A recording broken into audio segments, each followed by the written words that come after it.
عزیزان گرامی، اللہ تعالیٰ نے انسان کو بنایا ہے اور انسان بھولتا بار بار ہے اور خطائیں بھی بار بار کرتا ہے۔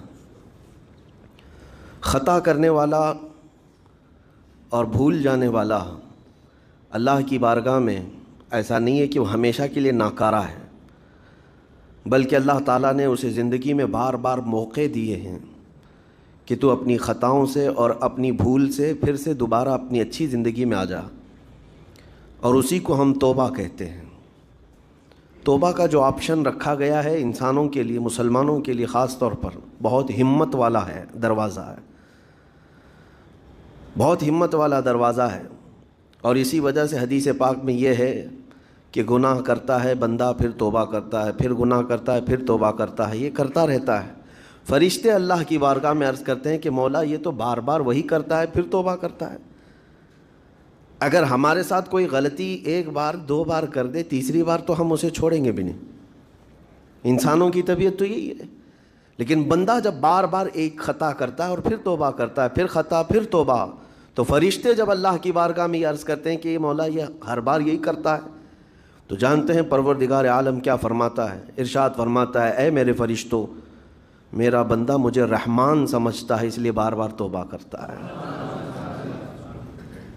مجھے وہ ارحم الراحمین سمجھتا ہے، ورنہ کون بار بار اللہ تبارک و تعالیٰ کی بارگاہ میں دروازہ کھٹکھٹاتا؟ تو رب تبارک و تعالیٰ ارحم الراحمین ہے، یہ تصور ہر مسلمان کے ذہن میں ہے، اس کی وجہ سے وہ کبھی مایوس نہیں ہوتا۔ اور شیطان کا سب سے بڑا حربہ کیا ہے جانتے ہیں آپ؟ سب سے بڑا بہکانے کا اور گمراہ کرنے کا اور ہمیشہ گناہوں میں ملوث رکھنے کا سب سے بڑا آلہ، کہ بندے کو سب سے پہلے نا امید کرتا ہے، اب تیرا کیا ہوگا، تو بہت برباد ہو چکا ہے۔ یہ جو خیال شیطان ڈالتا ہے دل میں، اس کے بعد پھر وہ بندہ جری ہو جاتا ہے، اب میرے توبہ سے بھی کچھ ہونے والا نہیں ہے، جو جس طرح زندگی چل رہی چلنے دو، ارے 50 سال ہو گئے اب تک میں یہی کرتا رہا، اب کیا سدھروں۔ یہ جو خیالات ہے یہ شیطان ڈالتا ہے تاکہ اس کی کفر پر موت ہو جائے، تاکہ وہ ہمیشہ گناہوں کی موت مرے۔ نا امیدی جو ڈالتا ہے شیطان، اب میرے ساتھ کچھ ہونا نہیں ہے۔ نہیں میرے عزیزوں، رحمت عالم صلی اللہ تعالیٰ علیہ وسلم کی بارگاہ میں کیسے کیسے لوگ آئے اور ارحم الراحمین نے ان کی توبہ قبول کی۔ آپ کو ایک بات میں بتاؤں، سیدنا عمر ابن خطاب رضی اللہ تعالیٰ عنہ کا دور ہے۔ مثنوی شریف میں مولانا روم فرماتے ہیں، جنت البقیع آپ نے سنا ہوگا، قبرستان مدینے کا، مدینے کے قبرستان میں رات کے وقت ایک بوڑھا آدمی 80 سال کا جو بانسری بجاتا تھا اور اسی سے پیسہ کماتا تھا، اس کی بانسری میں بڑی اچھی لے تھی، بڑی سر اچھی تھی، لوگ سنتے تھے اور پیسے دیتے تھے، لیکن بڑھاپے میں جب سانس پھولنے لگ جاتی ہے، ہانپنے لگ جاتا ہے، سانس نہیں ٹھہرتی، تو بانسری کیسے بجتی؟ اس کی لے ٹوٹ جاتی، لہجے بدل جاتے۔ بوڑھا آدمی، اب اس کی بانسری سننے کو کوئی آتا نہیں تھا اور پیسے ملتے نہیں تھے، تھک ہار کر کے وہ آیا، رات کا وقت تھا، جنت البقیع قبرستان میں، 80 سال کی عمر کا ہو گیا ہے۔ اس نے بانسری توڑ دی، کہا زندگی بھر جس چیز سے میں کماتا تھا اب میری سانسوں نے جواب دے دیا، جسم پھولنے لگا ہے، سانس زیادہ آنے لگ گئی ہے، اب میرا کھانا پینا کیسا چلے گا؟ خیر ارحم الراحمین ہوں تو تیرا ہی بندہ، میرے اہل و عیال نہیں، میرے رشتہ دار نہیں، مجھے اگر تو بھوکا مارنا ہے تو اسی قبرستان میں مار دے، یا اگر میری زندگی باقی ہے تو میرے رزق کا انتظام کر دے۔ وہ رو رہا تھا 80 سال کی عمر میں۔ جب بندہ لاچار و مجبور ہوتا ہے تو پروردگار کو ہی یاد کرتا ہے۔ جانتے ہیں عمر ابن خطاب رضی اللہ تعالیٰ عنہ امیر المومنین مسجد نبوی میں تھے اور ان کی آنکھ لگی تھی، خواب میں رسول پاک صلی اللہ تعالیٰ علیہ وسلم تشریف لائے، کہا عمر اللہ کا حکم ہے جنت البقیع میں جاؤ، ایک بھوکا آدمی کھڑا ہے، اپنے گھر سے کھانا لے جاؤ اور اس کی ضرورت کا انتظام کرو۔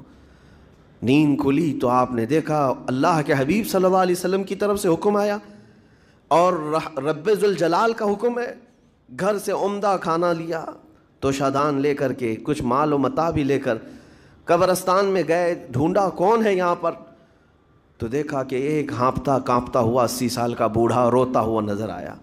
امیر المومنین اپنے ہاتھ میں توشادان لے کر اس کے قریب گئے. کہا تو بھوکا ہے؟ کہا ہاں بھوکا ہوں. بیٹھ چل میں تجھے کھلاتا ہوں. دسترخوان بچھا کر اسے اپنے ہاتھوں سے کھلایا اور اسے اپنی ضرورت کے مطابق جو ضروریات تھیں اس کی ضرورت کے مطابق وہ ساری چیزیں دی. وہ بوڑھا پوچھتا ہے آپ کون ہیں؟ حضرت عمر فاروق نے کہا میں عمر ابن خطاب ہوں. وہ ڈر گیا. حضرت عمر سے کون نہیں ڈرتا تھا کہ کہیں یہ کھلا پلا کر کے مجھے کوڑے نہ ماریں کہ زندگی بھر بانسری بجانے والا آج پکڑا گیا ہے. ہاں آج مجھے یہ سزا نہ دے دے. وہ کانپنے لگا. کہا کہ آپ یہاں کیسے؟ حضرت امیر المومنین کہتے ہیں میں خود نہیں آیا, مجھے اللہ کے رسول نے بھیجا. اور رب تبارک و تعالیٰ کا حکم آیا تھا کہ تو بھوکا ہے اور تو نے رزق مانگا ہے اور مجھے تیرے رزق دے کر کے بھیجا گیا ہے. وہ چیخ مار کر کے گر پڑا زمین پر اور رونے لگا اپنے ہاتھ پھیلا کر. کہا سچ فرمایا مولا تو ارحم الراحمین ہے. 80 سال تجھ سے دور بھاگتا رہا, ایک بار کیا تجھے میں نے پکارا, تو نے وقت کی امیر المومنین کو کھانا دے کر بھیج دیا. اللہ رب العزت کی بارگاہ میں نا امیدی اور مایوسی جو شیطان لاتا ہے اس سے بندے بھٹک جاتے ہیں, بہک جاتے ہیں, انہیں توبہ کی توفیق بھی نہیں ملتی. اسی لیے میرا مولا فرماتا انا عند ظن عبدی بی. رب تعالیٰ فرماتا میرا بندہ میرے بارے میں جیسا گمان کرتا ہے میں اس کے ساتھ ویسا سلوک کرتا ہوں. تم کیا گمان کرتے ہو؟ وہ سخت پکڑ کرے گا, ابھی مار ڈالے گا. وہ غفار ہے, قہار ہے, جبار ہے, لیکن ساتھ میں وہ ستار بھی ہے, وہ رحمان بھی ہے, رحیم بھی ہے. اگر رب تبارک و تعالیٰ ہر چیز پر پکڑ کرتا تو ہمارا تو جینا ہی نہیں تھا. یہاں پر اتنے گناہ ہو چکے. اور وہ رب تعالیٰ فرماتا وسعت رحمتی کل شیء, میری رحمت نے ہر چیز کو گھیر رکھا ہے. اللہ رب العزت بندوں کو معاف کرنے کا اظہار زیادہ فرماتا ہے.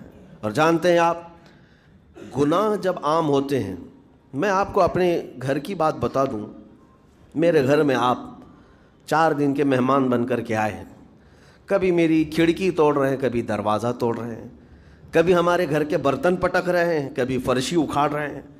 کب تک برداشت کروں گا؟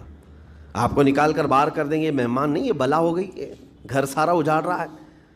ایک چیز پر چھوڑ دیا جائے, 2 چیز پر چھوڑ دیا جائے, یہ انسانوں کی فطرت ہے, انسانوں کی فطرت.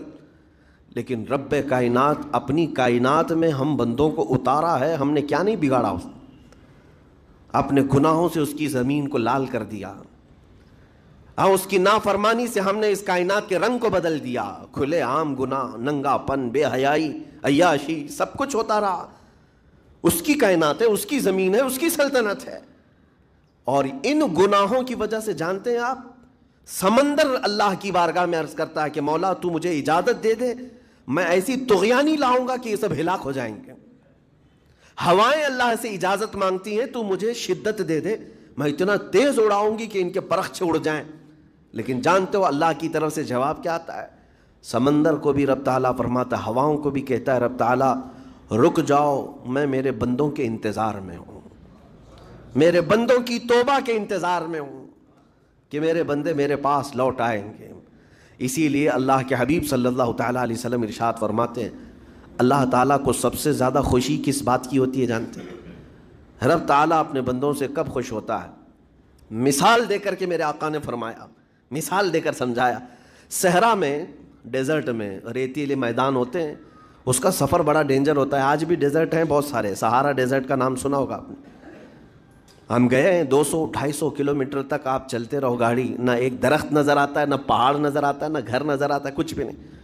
اس طرف میدان ریت کا اور آسمان لگا ہوا دکھتا ہے, ادھر بھی آسمان, تنہا ہم اکیلے نظر آتے رہتے ہیں.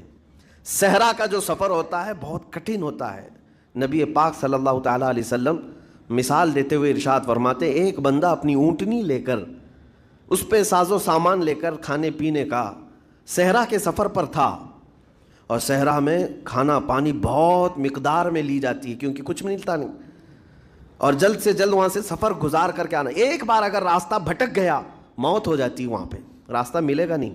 جس طرف بھی جاؤ تو لگے گا سیدھا ہی چل رہا ہوں, ڈائریکشن ہی نہیں پتہ ہوتے صحرا میں. حضور پاک صلی اللہ علیہ وسلم فرماتے ہیں ایک بندہ صحرا کے سفر میں اپنی اونٹنی کے ساتھ ساز و سامان لے کر سفر پر تھا. بیچ راستے میں اسے نیند آئی, سویا, سو کر کے اٹھا تو دیکھا اس کی اونٹنی ساز و سامان کے ساتھ غائب ہے، صحرا میں، بیچ صحرا میں۔ اب جو سواری تھی وہ غائب ہے، کھانا پانی تھا وہ غائب ہے، کچھ نہیں ہے ساتھ میں۔ گھبرا گیا، پریشان ہوا، اپنی اونٹنی کو ڈھونڈتا ڈھونڈتا تھک گیا، کبھی ادھر کبھی ادھر، کبھی ادھر کبھی ادھر، ہر جگہ کہیں کوئی نشان نظر نہ آئے۔ اور جب سواری نہیں ہے تو اب کئی 100 کلومیٹر کا بغیر کھانے پینے کے کیسے سفر کرتا؟ تھک ہار کر کے دوسرا دن ہو کہ تیسرا دن ہو، ایک جگہ وہ بندہ سو گیا، پھر سے سو گیا، اب راستہ بھی نہیں ملتا۔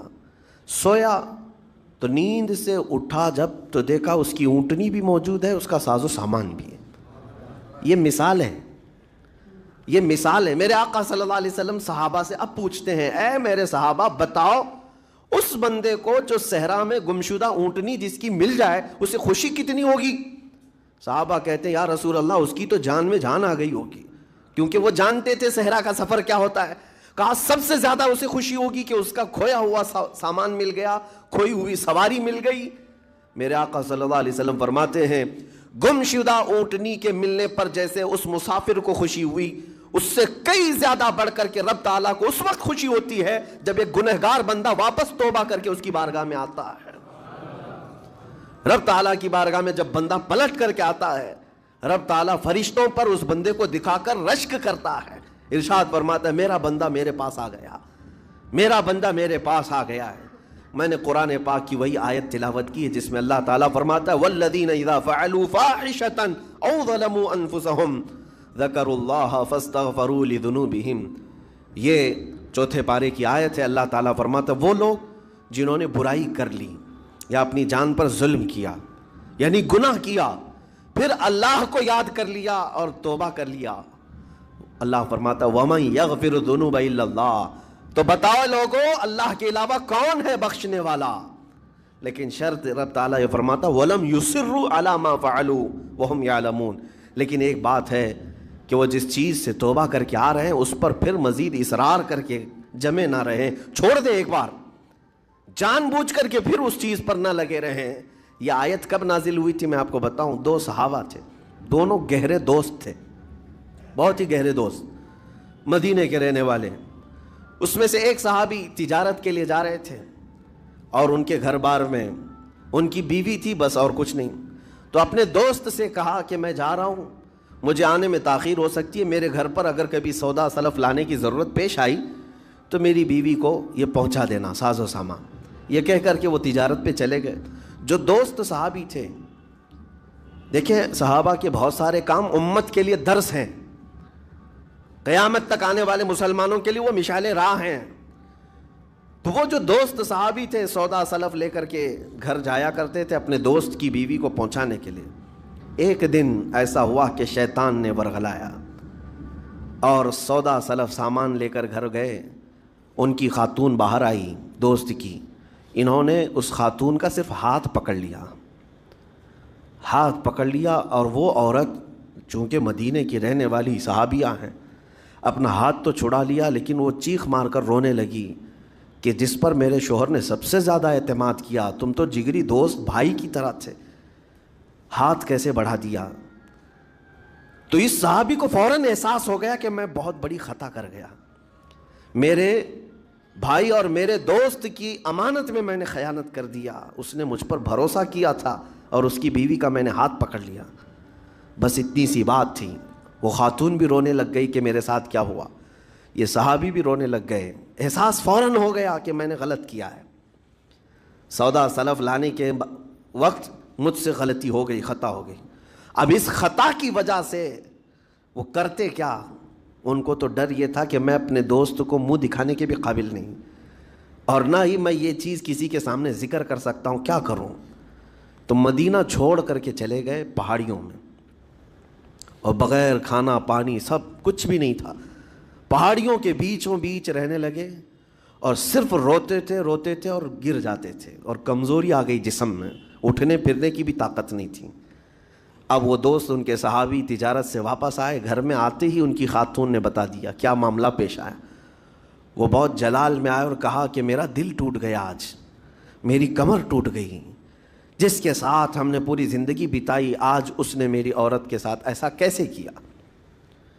بہرحال انسان ہے، خطا ہوتی ہے، انسان ہے، بھولنا اور خطا کرنا اس کی عادت ہے۔ اب ان کو دل میں تو بہت تکلیف ہوئی، کروں کیا؟ لیکن وہ صحابی تھے، انہوں نے کہا یہ معاملہ سیدھے حضور پاک کی بارگاہ میں رکھتا ہوں۔ کہا کہ میں سزا دوں گا یا پھر جو ہے ان کے لیے جو قرار واقعی چیز ہوگی وہ دلا کر رہوں گا۔ بارگاہ مصطفیٰ صلی اللہ تعالیٰ علیہ وسلم میں تشریف لائے، عرض کیا کہ آقا ایسا ایسا ہو گیا، میرے معتمد ساتھی نے میرے گھر میں ایسا معاملہ کر دیا۔ نبی پاک صلی اللہ تعالیٰ علیہ وسلم غمگین ہو گئے کہ ان دونوں کے درمیان ایسا کیسے ہو گیا۔ پھر تھوڑی دیر کے بعد رحمت عالم صلی اللہ علیہ وسلم جو غیب داں نبی ہیں، ہر چیز کو جانتے بلکہ اپنے امتیوں کے احوال سے باخبر رسول ہیں، نبی پاک صلی اللہ تعالیٰ علیہ وسلم اپنے اس غریب صحابی کے حالات معلوم کیے۔ پتہ چلا کہ وہ تو گھر بھی چھوڑ دیا، مدینے بھی چھوڑ دیا، پہاڑیوں میں جا کر کے پناہ لے کر کے اکیلا تنہا رہ رہا ہے۔ اللہ کے نبی صلی اللہ تعالیٰ علیہ وسلم اپنے اس غریب امتی صحابی کے حالات معلوم کرنے کے بعد اللہ کریم کی بارگاہ میں عرض کرتے ہیں کہ مولا تو فیصلہ سنا دے۔ اللہ تعالیٰ نے آیت نازل فرمائی، جو آیت میں نے آج آپ کے سامنے تلاوت کیا۔ اللہ تعالیٰ فرماتا ہے والذین اذا فعلوا فاحشۃ او ظلموا انفسهم، جن لوگوں نے گناہ کر لیا یا اپنی جان پر ظلم کیا ہے، پھر ذکروا اللہ فاستغفروا لذنوبہم، اللہ کو پھر جلدی یاد کر لیا اور توبہ کر لیا، رب تعالیٰ فرماتا ومن یغفر الذنوب الا اللہ، محبوب بتاؤ اللہ کے سوا کون ہے گناہوں کی بخشش کرنے والا؟ اللہ تعالیٰ ان کے گناہوں کو معاف کر دیتا ہے جو فوراً اپنے گناہ کے بعد یاد کر لیتے ہیں کہ مجھ سے خطا ہوئی ہے۔ رسول کریم صلی اللہ تعالیٰ علیہ وسلم نے اس صحابی کو بتایا تیرے بھائی سے بھول ہوئی، خطا ہوئی، لیکن رحمان نے اس کی بخشش کا مژدہ قرآن میں سنا دیا کہ وہ باز آ گیا اور توبہ کر رہا ہے، لہٰذا تیرے لیے بھی یہ زیب نہیں دیتا کہ تو اب کوئی انتقام لے، تو اپنے دل سے معاف کر۔ یہ صحابی تھے، اللہ کے نبی صلی اللہ علیہ وسلم کے پروردہ تھے، نفسانیت اور خواہشات کے نہیں۔ یہ فوراً گئے اور اپنے اس جگری دوست کو، اپنے اس بھائی کو ڈھونڈتے ہوئے پہاڑیوں کے بیچوں بیچ جا کر کے دیکھا، ان کی حالت بہت خستہ تھی، کمزور ہو گئے تھے اور روتے روتے اتنا تھک گئے تھے، نہ کھانا ہے نہ پانی ہے، بس یہ کہ ان سے خطا کیا ہوئی تھی، اپنے دوست کی عورت کا ہاتھ پکڑ لیا تھا، بس میرے عزیزو اس سے بڑا نہیں۔ ہاتھ پکڑنے پر ان کو اس قدر احساس تھا کہ مدینہ چھوڑ دیے، لوگ یہاں پورے کے پورے گناہ میں ڈوب جاتے ہیں، زنا میں ڈوبتے ہیں، انہیں احساس تک نہیں۔ یہ صحابی گئے اور جیسے ہی یہ گئے تو وہ ہوش میں آئے اور رونے لگے کہ میرا بھائی آ گیا اور اب شاید یہ انتقام لے گا، بدلہ لے گا، مجھے مار ڈالے گا، کیونکہ میں نے اس کا اعتماد توڑا، اس کا بھروسہ ختم کیا۔ لیکن یہ صحابی گئے اور ان کا ہاتھ پکڑا اور اپنے سینے سے لگایا، کہا کہ تو بھی ابن آدم ہے، میں بھی ابن آدم ہوں، انسان ہے، خطا ہو گئی، لیکن بشارت ہے تجھے کہ اللہ نے قرآن میں محبوب کی بارگاہ میں آیت اتاری، تیری بخشش کا پروانہ اتار دیا۔ وہ اس قدر خوش ہوئے کہ اس صحابی کو تھام لیا اور کہا میں تو مایوس ہو کر پورے گھر بار سب چھوڑ کر کے آیا تھا، لیکن میرا رحمان خدا بندوں کو کبھی چھوڑتا نہیں، کبھی اکیلا ہونے نہیں دیتا، وہ مایوس نہیں کرتا۔ میرے عزیزو، آج ہمارے پاس وقت ہے، جب ٹھوکر کھائیں تو فوراً احساس ہو جائے، جب غلطی ہو جائے۔ غلطیاں کس سے نہیں ہوتی؟ گناہ سب سے ہوتے ہیں، اور اسی لیے میرے آقا صلی اللہ علیہ وسلم ارشاد فرماتے ان بنی آدم خطاؤون وخیر الخطائین التوابون، آدم کی ساری اولاد خطا کرتی ہے، یعنی آدمی سب خطا کرتے ہیں، لیکن بہترین خطا کرنے والا وہ ہے جو خطا کرتے ہی توبہ کر لیتا ہے، توبہ کر لیتا ہے۔ کوئی رات تمہاری ایسی نہ ہو کہ بغیر توبہ کے سو جاؤ، کوئی صبح ایسی نہ ہو آپ کی جو اللہ تعالیٰ کی بارگاہ میں استغفار کر کے نہ شروع کرو، ہر دن توبہ کرو، ہر دن اللہ کریم کی بارگاہ میں استغفار کرو۔ اور قرآن کی ایک آیت میں آپ کو یہ بھی بتا دوں، 9ویں پارے سورہ انفال کی آیت ہے، اللہ تعالیٰ فرماتا ہے وَمَا كَانَ اللَّهُ لِيُعَذِّبَهُمْ وَأَنْتَ فِيهِمْ وَمَا كَانَ اللَّهُ مُعَذِّبَهُمْ وَهُمْ يَسْتَغْفِرُونَ۔ اللہ فرماتا ہے اس امت پر اللہ عذاب ویسا نازل نہیں کرے گا جیسے پہلی امتوں پر آتا تھا، اس کی وجہ یہ ہے،